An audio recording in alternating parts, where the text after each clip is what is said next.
ஈசானி மூலையில் கனம் கூடிவிட்டது. வாஸ்து தோஷம். வாஸ்து தோஷமா? ஆமாம்மா, ஈசானி மூலையில் புதிதாக கணம் கூடிவிட்டது. அப்படின்னு எதுக்காக சொல்கிறாங்கன்னா, இந்த ஈசானி மூலையில் எது கண்டிப்பாக இருக்கவே கூடாது அப்படின்னு பார்த்தீங்கன்னா, மாடிப்படி இந்த இடத்துல வரவே கூடாது. ஸ்டேர் கேஸ் இந்த இடத்துல இருக்கவே கூடாது. குறிப்பாக இந்த எதுக்காக சொல்கிறேன்னா, இதுதான் மேஜர் உங்களுக்கு வெயிட்டேஜ் வந்து இங்கே இந்த பில்டிங்கில் வந்து உங்களுக்கு க்ரியேட் பண்ணும். அதே மாதிரி சமையலறை இருக்கக்கூடாது.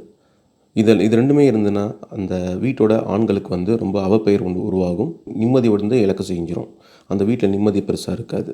அதனால் குறிப்பாக இந்த மாதிரி மாடிப்படியெல்லாம் அந்த திசையில் இருக்கவே கூடாது. அப்போ எது இருக்கணும் அப்படின்னு நினச்சிங்கன்னா, இந்த திசையில் பொதுவாக நார்த் ஈஸ்ட் வடகிழக்கு திசையானது நீராதாரத்தை குறிக்கும். அதனால் இங்கே கிணறு தோண்டலாம், போர் போடலாம், வாட்டர் சம்ப், இந்த மாதிரி விஷயங்கள் இங்கே கண்டிப்பாக இருக்கணும். அது இல்லாமல் வீடு கட்டும்போது இந்த இடத்துல லிவிங் ஏரியா, நீங்கள் வந்து வரவேற்பு லிவிங் ஏரியா இருக்கலாம், ரிசப்ஷன் ஏரியா, இந்த மாதிரி விஷயங்களை இங்கே வைக்கிறது ரொம்ப ரொம்ப நல்லது.